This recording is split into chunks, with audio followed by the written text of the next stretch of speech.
Boa noite a todos. Possamos nos sentir muito bem, em paz, nessa nossa casa de luz.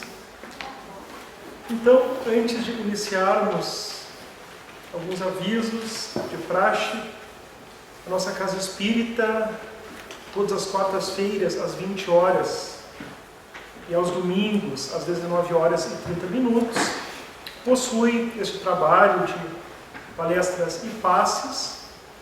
E na quarta-feira, a casa também possui a livraria, a biblioteca e também o atendimento fraterno, que consiste numa conversa privada com o trabalhador da casa, para quem tiver alguma questão particular que gostaria.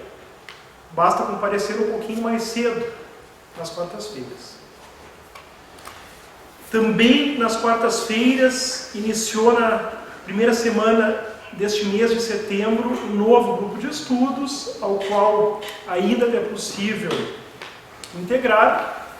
Esse grupo trabalha então nas quartas-feiras, às 19 horas, até um pouquinho antes da palestra. Os que tiverem interesse, é só comparecer lá na próxima quarta-feira, às 19 horas.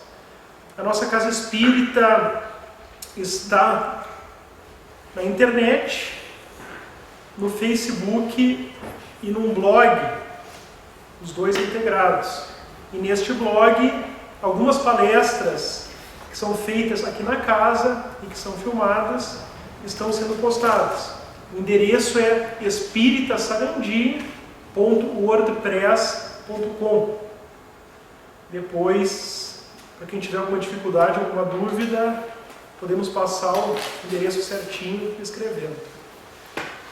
Então, para iniciarmos os trabalhos, convidamos todos, como sempre fazemos, a uma prece.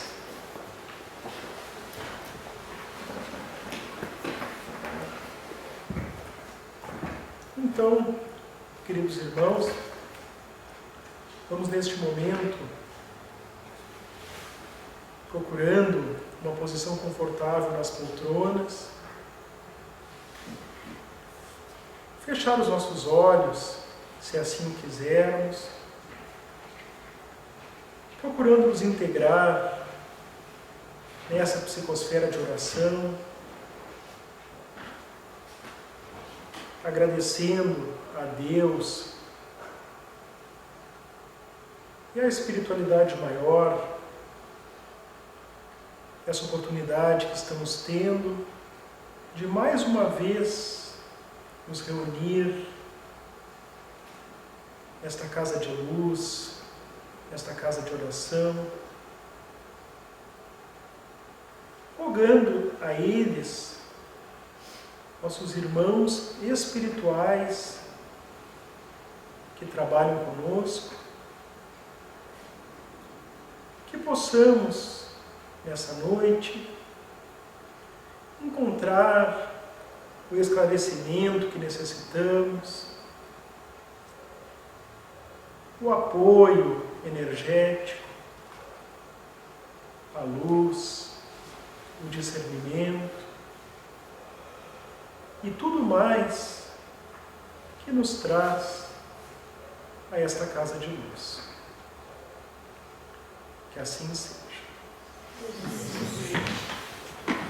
Então, na noite de hoje, temos a imensa satisfação de contar mais uma vez com a presença do nosso irmão Roberto, lá de Palmeira das Missões, que é médico e trabalhador da Casa Espírita lá de Palmeira das Missões, musicalidade, que vai enfocar hoje um tema importantíssimo. E só na nossa profissão, doutor Roberto, na minha área do direito, na sua, que nós vemos os danos que o alcoolismo causa para o tecido social e individualmente para muitas pessoas, sendo a porta de entrada de drogas que hoje estão corroendo nossa juventude. E os centros espíritas têm o dever de se integrar nessa luta junto com a sociedade, e não há uma maneira melhor do que trazer o assunto, trazer o esclarecimento na casa espírita. Então, desde já, dizemos muito obrigado por se dispor a estar conosco aqui, trazendo esse tema tão importante. A palavra é tua. Boa noite a todas as irmãs, todos os irmãos aqui presentes, encarnados e desencarnados. Em primeiro lugar, é uma satisfação a gente voltar a essa casa. Estivemos aqui há algum tempo atrás. Já faz tanto tempo que a gente tentava lembrar, não sabia bem quando é que foi, né? Naquela vez a gente falou sobre perda de entes queridos, né? E hoje a gente traz um tema, que é um tema muito antigo, né? E ao mesmo tempo é muito atual, que é o alcoolismo, né? Então a gente queria começar o trabalho fazendo uma reflexão juntamente com vocês sobre essa imagem que está projetada ali. O que vocês veem de interessante, o que chama a atenção de vocês naquela imagem? O pessoal costuma falar aqui ou não? É uma pessoa bem conversadora. O que chama a atenção de vocês naquela imagem? Sofrimento. Frustração. Destruição. Destruição. Que mais? Solidão. Solidão. Desregramento. O que mais? Um cara arrependido, viu? Cara arrependido. Família medo. Tá todo mundo pensando nele. Família longe, lá assim, Se isolaram. E o isolado. que ele falou aqui, medo, né? As crianças bem agarradinhas lá do lado da mãe, né? Com medo do pai, né? Isso... Violência. Violência, que é uma das principais consequências do alcoolismo, né? E esse vários, tipo de vários filhos ali dele. E o Dr. João Paulo falou antes, né? Isso é uma coisa que a gente vê no dia a dia. Quando a gente vê uma pessoa bebendo, normalmente a gente vê só aquela parte da pessoa sentada ali, bebendo, o bêbado, como se costuma dizer, na rua, né? Mas nós vemos o outro lado, nós vemos a casa dele. A gente trabalha com a família dele, muitas vezes somos chamados para atender esse tipo de situação, né? E essas crianças que vão acabar no psicólogo, que vão acabar no posto de saúde, que vão dar trabalho para o conselho tutelar, para o Ministério Público, para o juiz, né? Uma série de consequências que o álcool traz e que a gente vai conversar a partir de agora, né? Bom, então o uso de bebidas alcoólicas ele é tão antigo quanto a própria humanidade. O homem começou a beber há muito tempo, né? Já no chamado período neolítico, lá no chamado, a gente costuma dizer a Idade da Pedra, entre 8.000 a 10.000 a.C. já se tem registro de uso de álcool. Tá? O homem não tinha nem se desenvolvido ainda materialmente, a sociedade era muito atrasada ainda, né? Do ponto de vista material, e já existia o consumo de álcool. A cerveja, que é obtida da fermentação do arroz ou da cevada, já era fabricada lá no Antigo Egito, lá no tempo dos faraós, em grande quantidade. A gente sempre tem aquela ideia de que a cerveja foi inventada pelos alemães, né?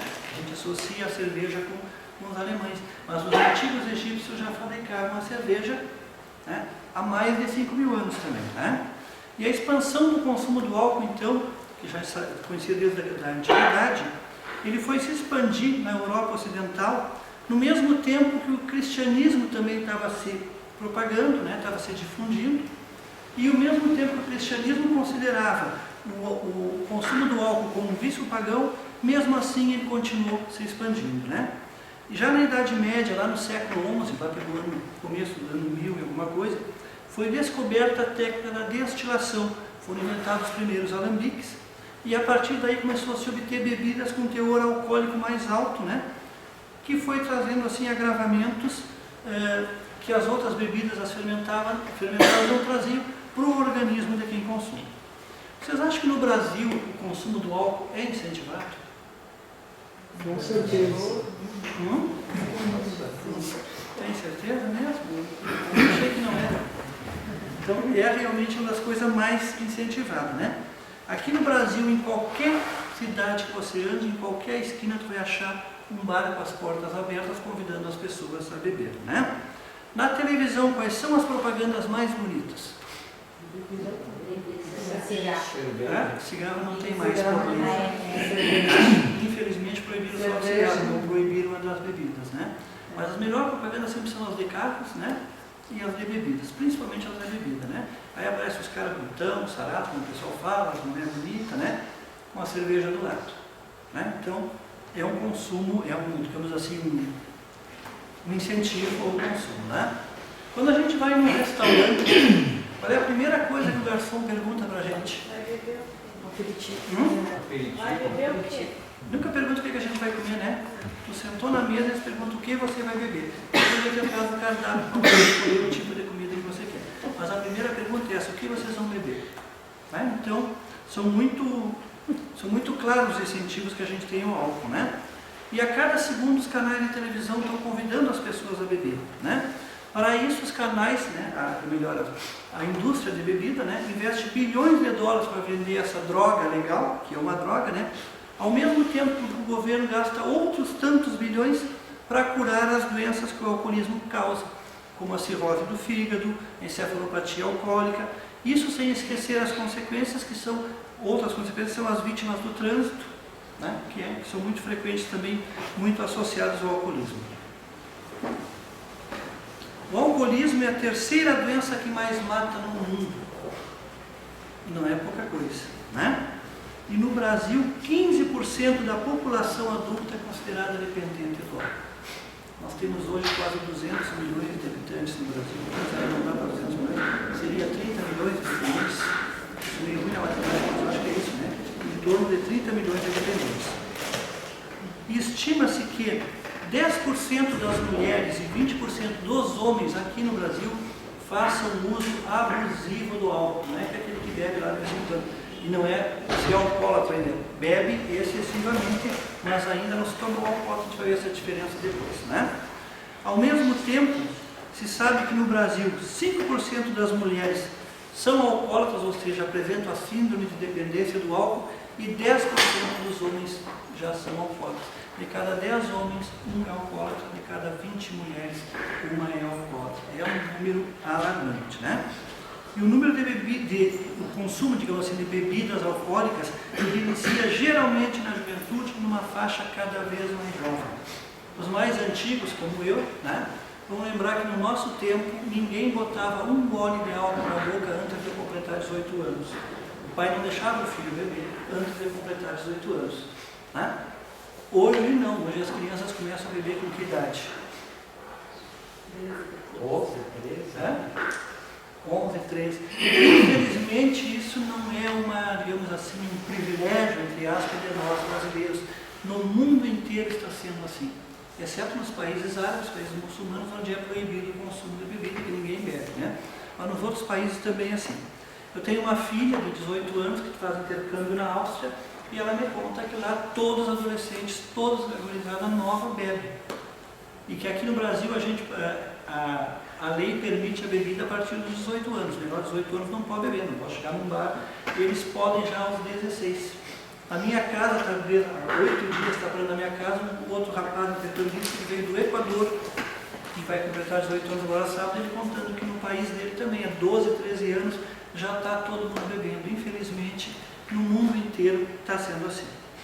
Bom, uma pesquisa feita pelo Centro Brasileiro de Informações sobre Drogas Psicotrópicas, chamado CEBRID, entrevistou 15.503 estudantes de ensino fundamental e médio de 10 capitais do país, né? E ele constatou que o álcool é a droga mais consumida entre crianças e jovens, não só crianças, né? Não só jovens. E dizia nessa mesma pesquisa que 50% dos alunos com idade entre 10 e 20 anos, e 12 anos, desculpa, já tinham ingerido bebidas alcoólicas. 50% dos alunos entre 10 e 12 anos de idade. Vocês tinham ideia que esse número era tão grande assim? Pode ser que no interior, em uma cidade não seja, mas nas capitais já 50% nessa idade já bebeu pelo menos uma vez. E entre as crianças entrevistadas, 28,6% beberam pela primeira vez na própria casa, não foi escondido dos pais, quase 30% beberam pela primeira vez em casa, e em 21,8% dos casos, as bebidas foram oferecidas pelos pais. É comum a gente ver, todos vocês já viram os pais oferecendo bebida para as crianças. Aí enche um copinho de cerveja e dá para a criança tomar só a espuminha. Não é assim normalmente a gente vê? Ele começa tomando espuminha, mas na espuminha também tem álcool, né? Eu morei numa localidade onde as mães à noite, para fazer as crianças, fazer os bebês dormir, elas molhavam o bico das crianças, a chupetinha aquela, com um pouco de cachaça e davam para a criança chupar. Para bebês, né? Então no Brasil, né, que onde a gente sabe, os próprios pais, em grande parte dos casos, são quem incentivam os filhos a beberem pela primeira vez. E isso é muito assustador se a gente levar em consideração o seguinte, que enquanto um adulto demora em média 5 anos para ficar viciado, para ficar dependente, o adolescente precisa apenas de 2 anos. A gente tem muitos dependentes no Brasil. Se seguir nesse ritmo, no futuro, quando esses jovens se tornarem adultos, esse índice vai ser muito mais alto, porque vai acelerar o processo de se tornar uma pessoa dependente do vício do álcool, né? Então é uma coisa realmente assustadora. Infelizmente o governo proibiu propaganda de cigarro na televisão, e não sei por que carga d'água ainda não se proibiu a propaganda da bebida, né? O incentivo ao uso dessa droga, né? Legalizada. E tem uma situação interessante que o senhor estava falando agora, que a gente sabe, então nós estamos numa cidade bem menor que Porto Alegre, sabe onde? Mas se tu sair no final de semana, tu vai ver os jovens que estão consumindo álcool na rua. Muito, tá? Só que o que eu digo é o seguinte, é proibido comprar. Mas a partir do momento que ele comprou uma garrafa de cerveja, se ele vai consumir com 5 menores de idade na rua, ninguém fala nada.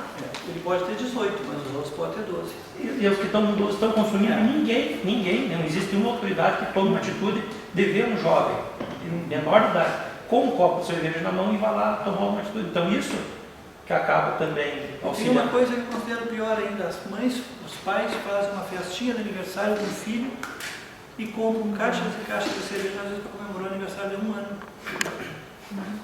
Primeiro aniversário do bebê tem um monte de cerveja, né? Então já os que já passaram um pouquinho do 1 ano provavelmente vão consumir ali mesmo dentro da casa junto com a família, né? Bom, e como o Dr. João Paulo falou antes, né, o que também nos preocupa muito é que o álcool é a principal porta de entrada para as outras drogas. Todos ou quase todos esses jovens que hoje fazem uso do crack, que é um problema também que a gente enfrenta muito, né, começaram tomando cerveja. Aí a cerveja não dá mais graça, passou para vodka, passou para não sei o que, amanhã passou para maconha e daqueles dias está no crack, né? Então isso também assusta bastante a gente. Antigamente não se via muita mulher bebendo, né? Era muito raro a gente ver uma mulher beber. Hoje já se sabe ali que no caso 5% das mulheres brasileiras são dependentes, 10% delas fazem uso abusivo. A gente via muitos homens beber e raras mulheres bebendo. Hoje a coisa está praticamente igual, daqui a um dia não vai ser mais 5, 10%, vai igualar. E uma coisa que também preocupa a gente é que as mulheres são mais vulneráveis. A concentração de álcool no sangue de uma mulher é mais alta do que num homem, mesmo ingerindo a mesma quantidade. Se nós pegarmos um homem e uma mulher de 20 anos, os dois com a mesma altura, os dois com o mesmo peso, e os dois tomarem, digamos, 5 garrafas de cerveja cada um, depois de um certo tempo a gente vai fazer um exame de sangue para ver o teor alcoólico, o dela é mais alto. Possivelmente em função do metabolismo da mulher, que seja mais lento para eliminar o álcool do sangue, né? Além disso, elas são mais sujeitas a cirrose do que os homens. Então a mulher tem cirrose hepática com mais facilidade do que o homem, além de que o álcool aumenta a chance da mulher ter um câncer de mama e outros cânceres também, né? O que é então o alcoolismo? Se fala muito sobre o alcoolismo, bebedor social, aquela coisa toda, né? Mas o que é um indivíduo alcoólatra? Então, de acordo com a Organização Mundial da Saúde, o alcoolismo é uma doença.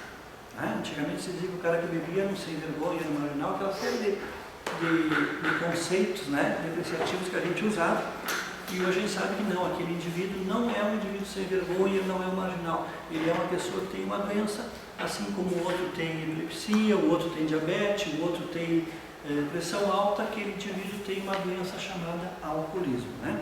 Então a Organização de Saúde considera como uma doença, infelizmente incurável, Vocês conhecem alguém que é ex-alcoólatra? Vocês podem conhecer alguém que está sem beber. O fulano faz 20 anos que parou de beber. Já ouviram falar, são raros casos, mas tem. Essa pessoa ela continua sendo alcoólatra, só que ela está em abstinência.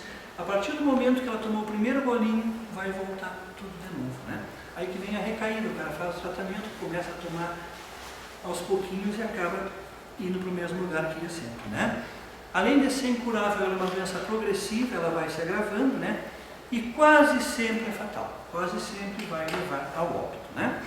Ainda segundo a Organização Mundial da Saúde, o alcoolismo é uma doença física, espiritual e mental. Mas o mais importante é que, apesar de incurável, ela é uma doença controlável. É possível controlar. Vocês já viram um ex-diabético? Fulano era diabético, deixou de ser em 1900, não sei quanto ele parou? Não. Ele vai ser, mas com o tratamento ele está controlado. Alguém que tinha pressão alta? Não, essa pessoa vai ter a vida inteira tomando medicação, tendo determinados hábitos alimentares, né? E prática de exercícios, enfim, ela vai estar controlada, mas ela vai continuar tendo a doença. O alcoolismo é a mesma coisa, é incurável, mas é controlado. Beber moderadamente, beber esporadicamente, faz parte do hábito, né, de diversas sociedades.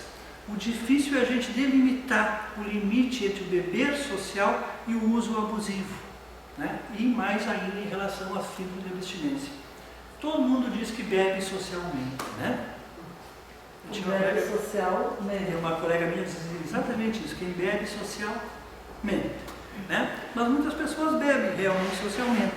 Mas o que é beber socialmente? O que é beber demais? E o que é ser alcoólatra? É muito difícil a gente fazer essa diferença, mas nós vamos tentar esclarecer isso, né? A gente vai saber depois que ele realmente é alcoólatra quando aparecem os sintomas da tal de abstinência, né?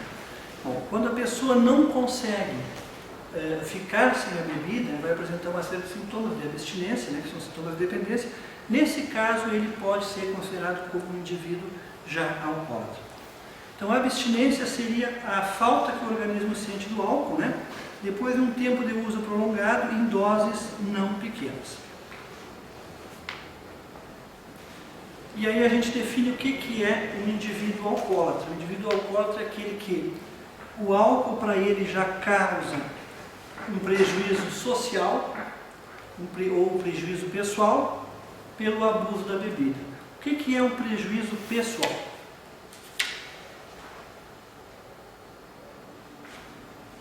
Tudo afeta a família, o emprego. Aí é social. Saúde. A saúde, quando o cara começa a apresentar sintomas físicos, tipo cirrose, coisa desse tipo, ele passa a ter um problema pessoal, né? O fato dele nele não ir no emprego, ele perdeu o emprego, também é um problema pessoal, né? Social é quando ele começa digamos assim, a gerar conflitos a nível familiar, a nível de trabalho, em função do consumo exagerado do álcool que ele faz, né? E outro fator que nos leva a esse indivíduo alcoólatra é que quando, além desses prejuízos social e pessoal, ele passa a ter sintomas de abstinência pela interrupção do uso da bebida, né? E o que seria então a abstinência? A abstinência é a falta que o organismo sente do álcool depois de um tempo prolongado de uso de doses não pequenas. O cara começa a beber durante bastante tempo, faz uso prolongado. No momento que ele parar de beber, ele vai ter alguns sintomas, né? Quais seriam esses sintomas? Tremores, é comum a gente ver aquelas pessoas que de manhã cedo tremem bastante, né? E eles mesmos ainda brincam que vão tomar um golinho para regular a lenta. Né? Para regular a lenta também se ouve bastante, né? Quando a pessoa começa a ter aqueles tremores pela ausência, fica um dia, dois sem beber e já começa assim, já é um sintoma de abstinência. Náuseas, né, que é a mesma ânsia de vômito, tontura, mal-estar, fraqueza, tudo isso são sintomas de abstinência. Tem sintomas mais graves, que são os delírios, aquela pessoa tem delírios extremos, para pessoas que são internadas geralmente em clínicas psiquiátricas, né? As pessoas começam a enxergar bicho pelas paredes, começam a ter uma série de sintomas e começam a delirar, mas já são sintomas mais graves. Mas quem começar a apresentar esses sintomas aqui já pode ser considerado como um indivíduo alcoólatra.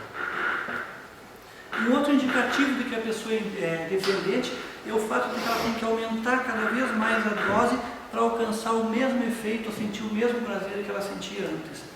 Antes eu tomava uma cerveja e estava contente.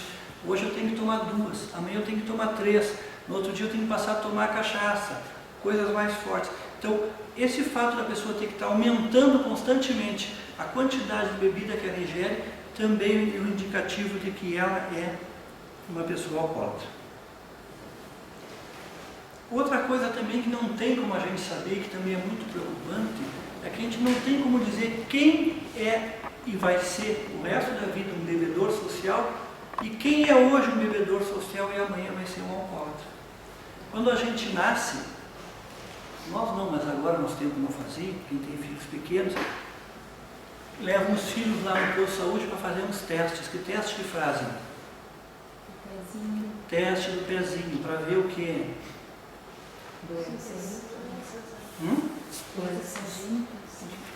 De tireoide, uma série de coisas, né? Problemas neurológicos, uma série de coisas que são feitas, né? Que mais testes você faz para as crianças hoje em dia? Dolinho, chama, né? E tem o teste do álcool? Tem como a gente levar uma criança, nasceu, vou levar lá para o médico, para o pediatra e dizer, esse meu filho vai ser alcoólatra ou não vai ser? Não tem como a gente saber, né? Então, se eu tenho um filho em casa, eu não sei se ele tem a tendência, que a gente vai conversar sobre isso mais tarde, por que eu vou incentivar o consumo? Né? Meu filho, a gente tem aquela tendência de achar que certas coisas só acontecem na família dos outros, mas pode acontecer na família da gente também. Eu posso ter um filho, uma filha amanhã que seja alcoólatra. Então, não tem por que eu incentivar, porque eu não tenho nunca como saber, ninguém vai ter como saber quem vai evoluir para o alcoolismo e deixar de ser o bebedor social e quem não vai evoluir, né? Então, segundo a medicina, né, existem várias causas para o alcoolismo. Não se sabe ao certo o que torna o indivíduo alcoólatra, mas existe alguma associação ou mais de uma causa que poderiam explicar. O primeiro deles seria a herança genética. A pessoa já nasceria com uma tendência, uma predisposição genética de ser alcoólatra, né? A segunda seriam fatores psicológicos. Determinadas situações causariam conflitos, situações psicológicas que levariam a pessoa a beber e, em consequência disso, ela se tornar um alcoólatra. E outra seria a pressão, né, que a pessoa sofre no seu ambiente social. Quanto aos fatores psicológicos, a gente poderia citar a carência afetiva, né? Quantas pessoas carentes efetivamente existem hoje? Pessoas que vivem sozinhas, inclusive, né? Impotência diante da vida, a pessoa que se considera incapaz de enfrentar as situações que a vida lhe impõe, né? Limite, incapacidade para aceitar os seus próprios limites. Às vezes a pessoa quer fazer determinadas coisas, mas ela não consegue fazer aquilo ali, ela não tem condições para certos fatores de fazer determinadas coisas, e isso leva à frustração e leva a pessoa a beber, né? Liberação de tensões, a pessoa que está tensa bebe para aliviar, né? E outro motivo seria o esquecimento das mágoas e das aflições, entre outros. Então, seriam alguns dos fatores psicológicos que poderiam estar relacionados com o surgimento do alcoolismo. Quanto ao ambiente social, núcleo familiar desorganizado. Quantos lares a gente vê hoje de pais separados, né? Então, a criança que cresce nesse ambiente pode ter uma tendência maior, pode ser um fator que a leve no futuro a ser um indivíduo alcoólatra. Conflitos familiares. As crianças naquele lar que a gente viu ali, aquelas crianças vão ter uma vida normal do ponto de vista psicológico? Aquela primeira imagem que a gente mostrou lá, estava a cinta no chão, que o pai já tinha passado nele nas crianças, né? Já tinha batido provavelmente na mãe, que inclusive estava grávida, muito pequeno. Então, aquelas crianças que se criam naquele ambiente, possivelmente vão ter uma certa dificuldade a nível psicológico durante a sua vida, que também pode desencadear no fato delas também virem a se tornar alcoólatras no futuro. A relação paterna, né, a ausência do pai, que é muito frequente hoje em dia, né?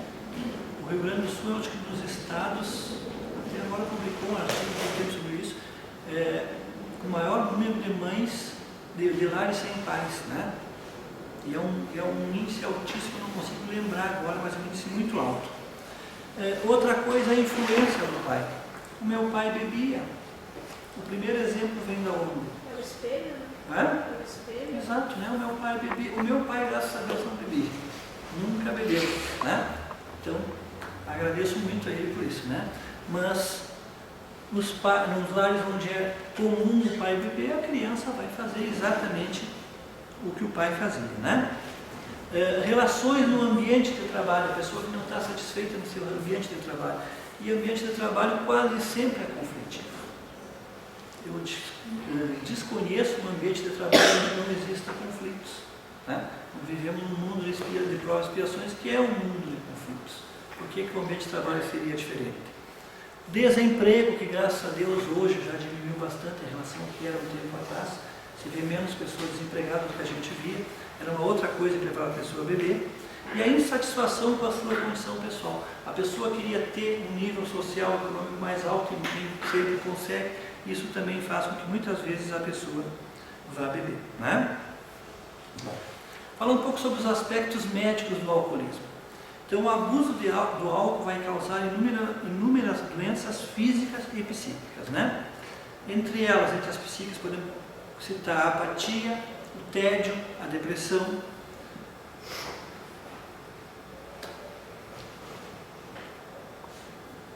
No cérebro, ele vai causar, pela falta de nutrientes, a pessoa vai agir como se estivesse muitas vezes fora da realidade, vai ter prejuízo de coordenação motora, diminuição da memória, do raciocínio e da concentração. Isso é uma coisa muito interessante, que na época que os jovens precisam mais usar o seu cérebro, que eles mais precisam de memória, de concentração e de raciocínio, que é justamente a época que eles estão estudando ou concluindo o antigo primeiro grau, que hoje é fundamental, né? O ensino médio, ou entrando na faculdade, é justamente na época que eles estão bebendo mais. Então, o desempenho escolar deles, obviamente, não deve ser muito bom, né? A nível de coração, por má alimentação, vai alterar os níveis de lipídios, colesterol, triglicerídeos, que vai fazer com que eles sejam elevados. Isso vai contribuir para que a pessoa possa ter uma maior predisposição a doenças cardiovasculares, entre elas o infarto, né? A nível de pulmão, vai trazer a tuberculose e a pneumonia. Por quê? Porque esses indivíduos vão ter o corpo fragilizado em função do álcool e tanto o bacilo da tuberculose como as bactérias da pneumonia vão se instalar com maior facilidade, vai fazer com que o indivíduo tenha essas doenças, né? A nível de fígado, a hepatite e a cirrose. A nível de estômago, gastrite, pancreatite a nível de pâncreas, né? Que pode inclusive levar a um diabetes adquiridos. No aparelho reprodutor vai causar impotência, perda da libido, que é o desejo sexual, e o indivíduo alcoólatra também pode ter os seus testículos atrofiados, quedas de pelos, além de crescimento de mamas nos homens. No sangue, ele vai tornar o indivíduo propício às infecções pela diminuição de glóbulos brancos, tá? Então vai ser um indivíduo com as suas defesas mais baixas, além de diminuir as plaquetas que fazem a coagulação, que faz com que ele tenha maior tendência também a ter hemorragias. A anemia também é bastante comum, né, por não produzir glóbulos vermelhos suficiente, em função da desnutrição que ele tem por carência de ácido fólico. Uma das coisas que mais me assusta, sempre me assustou, e infelizmente às vezes a gente ainda vê, é essa aqui. Se vê ainda, né? O álcool na gravidez, gestantes que bebem, né? Isso vai causar no indivíduo a chamada síndrome de abstinência fetal. A gente falou lá que o indivíduo que faz consumo frequente, né, de álcool, quando ele para de beber bruscamente, ele apresenta a síndrome de abstinência, né? E um bebê que bebeu, entre aspas, durante 9 meses na barriguinha da mãe, quando ele nascer, não vai sentir também? A mãe não vai dar uma madeira de cerveja para ele quando nascer, né? Hoje em dia, graças a Deus, a maioria vai dar o leite materno, né? Algumas vão dar uma madeira, de fato, mas a maioria o leite materno. Então, aquela criança bebeu durante 9 meses, no momento que ela nasceu, ela vai parar de beber e ela vai apresentar essa tal da síndrome de abstinência fetal, que é uma síndrome que se caracteriza por baixo peso ao nascer. Bebês de mães que bebem e bebês de mães que fumam geralmente têm o peso mais baixo do que deveriam ter. Atraso no crescimento e no desenvolvimento, anormalidades neurológicas, malformações de esqueleto e de sistema nervoso, né? E prejuízo intelectual, que vai dar prejuízo no aprendizado, né? De atenção, de memória, até mesmo dificuldade para falar. Uma das coisas mais frequentes que eu vejo no dia a dia, crianças trazidas pelas mães, que a professora pediu para levar lá no posto, para o doutor fazer o pedido de um eletro da cabeça para ver se o menino tem algum problema, porque aquele bebê não consegue acompanhar, criança, desculpa, não consegue acompanhar os outros. Muitas dessas crianças são filhas de mães que bebiam durante a gravidez. Possivelmente vai dar alteração no eletro, mas possivelmente não vai ter mais o que fazer. Às vezes eles querem que leve também na psicóloga, na Secretaria de Educação tem a psicóloga, querem encaminhamento. Tudo bem, a criança tem distúrbio psicológico, mas muitas coisas são irreversíveis porque, infelizmente, aquela mãe bebeu durante a sua gravidez. Vamos falar um pouco sobre os aspectos sociais do alcoolismo. O álcool é responsável por 50% dos acidentes de trânsito. Eu estou saindo muito, o João Paulo está mais parado aqui então. Ótimo. 50% dos acidentes de trânsito, metade dos acidentes, o álcool está envolvido. 60% dos afogamentos, 50% dos homicídios, metade dos casos de homicídios tem álcool no meio. Em Palmeira aconteceu um caso muito interessante há um tempo atrás, faz uns 2, 3 anos. 2 irmãos saíram juntos, lá na rua tal da bairro da Vista Alegre, e foram num bar à tarde, saíram os dois, bem faceiro.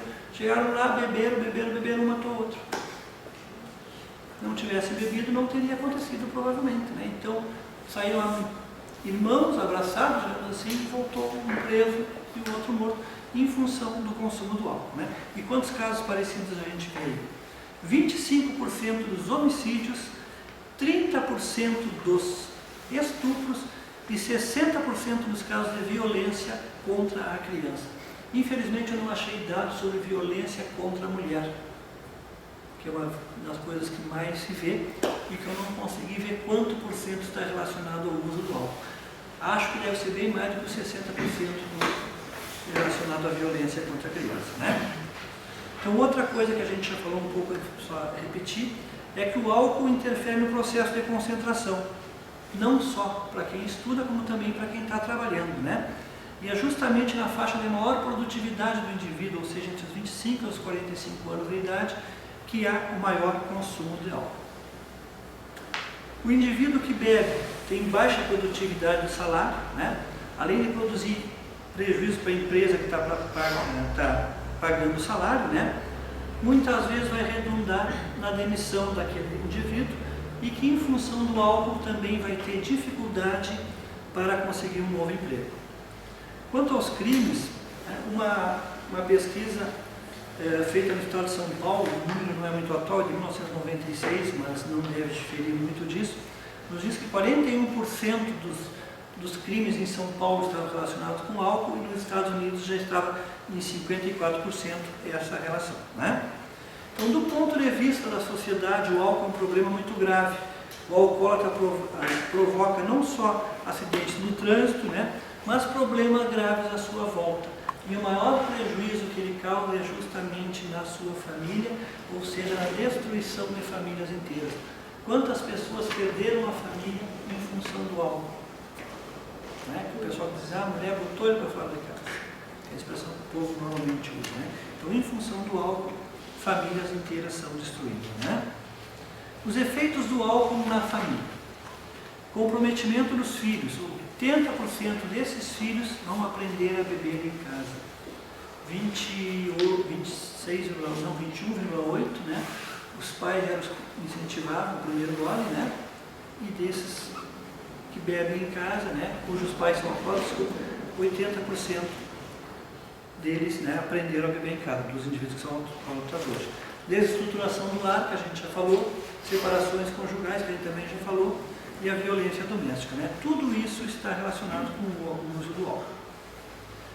Além disso, os filhos de alcoólatras apresentam problemas psicológicos e psiquiátricos. Eles persistem muitas vezes em mentiras, roubo, se metem mais facilidade em conflitos e até mesmo em brigas. Vamos falar um pouco agora sobre a visão do Espiritismo, né? O que o Espiritismo nos fala, né?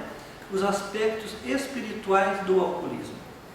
Sabe-se que o álcool lesa o perispírito. Para quem não é, digamos assim, frequentador há muito tempo da sociedade e que não é muito familiarizado com algumas expressões que a gente usa, perispírito seria o nosso corpo espiritual. Todos nós somos divididos em 3 pedaços, vamos dizer assim. O corpo físico, né? Todos nós estamos enxergando. O espírito, que nós não enxergamos, obviamente. E o perispírito, que alguns médicos conseguem enxergar, que é o que faz a ligação entre o espírito e o corpo físico. Diz a lei dos espíritos que o perispírito é o laço que prende o espírito ao corpo. Então, se nós fôssemos pegar o exemplo de uma cebola, tira uma fatia, a nossa primeira fatia é o corpo físico, a segunda seria o perispírito e a última seria o espírito. O perispírito ele é importante também porque ele que molda o nosso corpo. E quase todas, para não dizer todas as nossas doenças, elas não estão no corpo, elas estão no nosso perispírito. Se o álcool lesar o nosso perispírito, ali vai se transmitir para o corpo. Se eu beber demais, vai lesar, digamos, o fígado do meu perispírito, eu vou ter problema não só nessa, como numa próxima reencarnação. Porque eu vou reencarnar com o perispírito lesado e isso vai transmitir para o corpo físico novo que eu vou ter e vai fazer com que eu tenha uma doença física em função de uma lesão perispiritual. Então, existem muitos indivíduos com uma série de problemas que os médicos não conseguem diagnosticar onde está a causa, que vem normalmente devido às passadas por lesões perispirituais. E o álcool é um desses causadores. Para facilitar essa explicação que o senhor falou, nós utilizávamos o termo que dizia que o perispírito é o carbono, que ele imprime. Exatamente, quando tu passa em cima, sai lá no outro, né? É a mesma coisa, tá? Bom, então, em função disso, a doutrina espírita nos diz que muitas das nossas doenças estão em vidas passadas, né? Justamente por essa lesão perispiritual que a gente traz, né? Então, aquele indivíduo que a gente diz que já tem predisposição, ou talvez aquele indivíduo que já nasceu com uma predisposição genética, na verdade, essa predisposição genética ele trouxe em função do prejuízo que ele deu no perispírito dele na vida anterior. Aí eu volto naquela questão anterior, assim, da importância das mães não beberem durante a gravidez. Digamos que aquele feto que ela carrega foi um alcoólatra numa encarnação anterior. E esse indivíduo vem reencarnar, e uma das provas que ele vai ter que passar é justamente por a tentação de ser novamente o alcoólatra ou não. Se a mãe beber durante toda a gravidez, será que esse indivíduo vai conseguir não ser um alcoólatra nessa encarnação?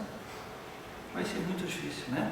Então, o fato da mãe estar bebendo, ela não vai estar causando só aquela síndrome da abstinência, mas também pode desencadear um alcoolismo em um indivíduo que já foi alcoólatra em uma ou em outras vidas e está tentando se livrar, digamos assim, dessa dependência, né? Bom, a questão da obsessão, né? O que é obsessão? Muitas pessoas também não são bem familiarizadas, né? Existem várias formas de obsessão, mas a que a gente mais comumente vê, que quando a gente se refere, normalmente quer se referir a essa, é a obsessão de um encarnado por um desencarnado. Existe inclusive ao contrário. Obsessão é quando um espírito desencarnado, né, começa a influenciar negativamente de diversas formas, que vão desde uma simples influenciação até a subjugação daquela pessoa, com o objetivo de causar o mal daquela pessoa. Não existe obsessão com o bem, né? Seria um indivíduo querendo causar o mal do outro. E uma das formas de causar prejuízo a uma pessoa que normalmente foi um desafeto na vida passada é fazendo essa pessoa beber.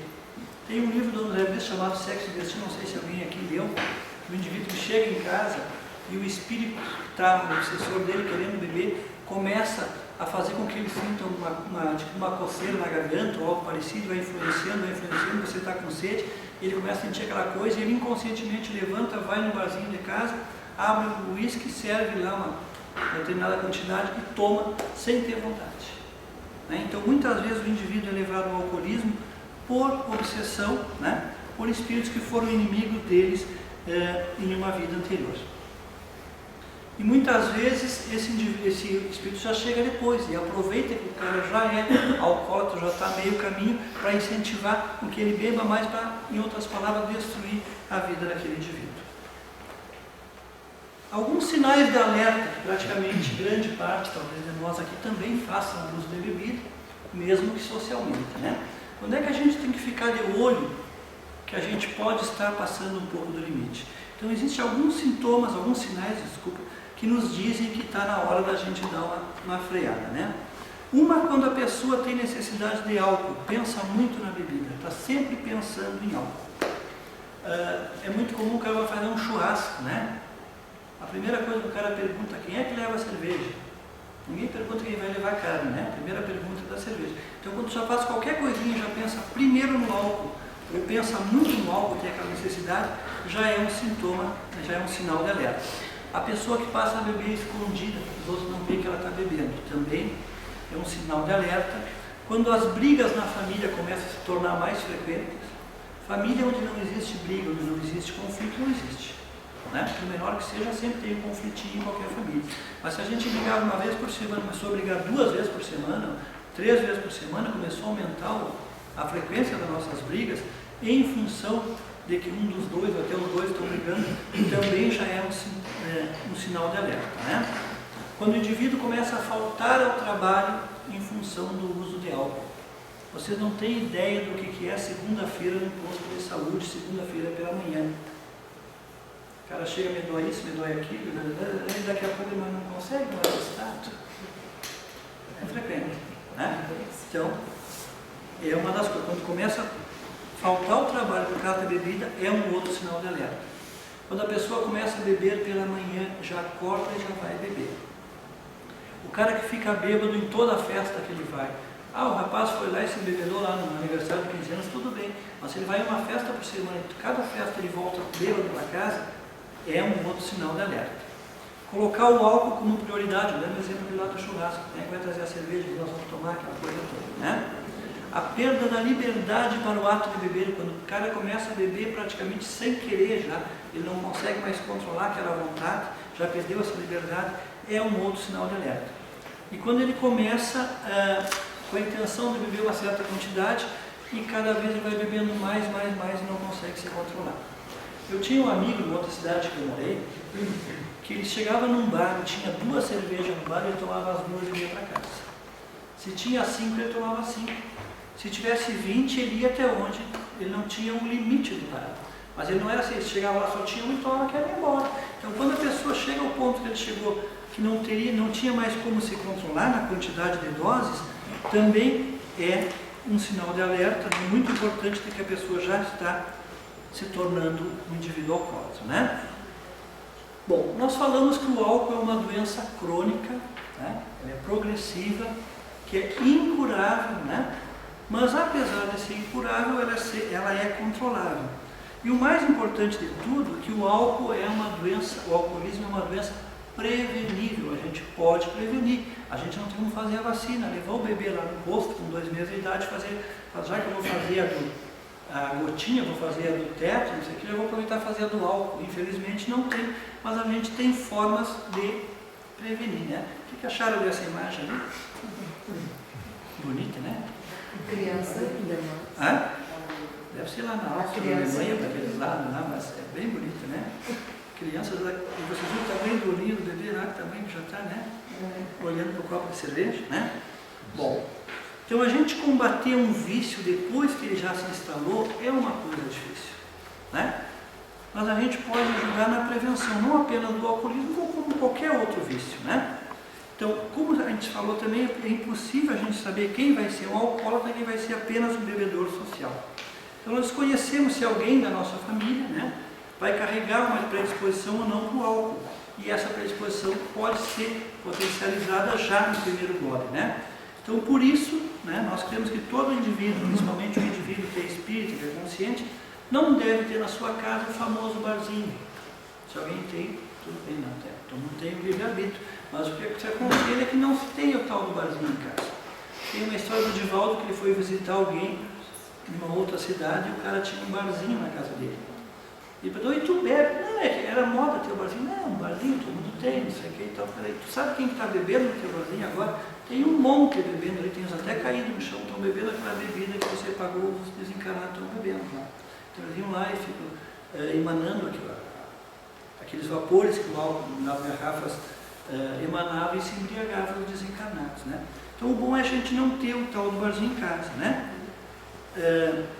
Isso vai levar os nossos filhos a ver que é uma coisa importante, né? E se é uma coisa importante, eles vão fazer uso mais tarde, né?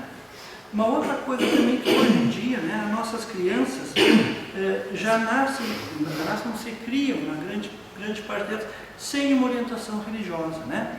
Muitas delas se criam sem um conceito formado sobre ética e moral, né? E acabam se criando com aquela coisa de que tudo é permitido, né? Aquela pseudo-liberdade, e em função disso, pela falta dessa educação moral, dessa educação religiosa, essas crianças também vão se tornar alcoólatras, né? Eu coloquei ali as escolas, né? E as escolas têm um papel importante. Você diz muitas vezes que a escola não é para educar, aliás, a escola é para ensinar, mas não é para dar certos assim, ensinamentos, né? Morais e éticos, deveriam ser dados pelos pais. Concorda ou não concorda? Mas e quando os pais não têm condições de dar? Quantos pais o senhor vê lá no Ministério Público que não tem o que transmitir?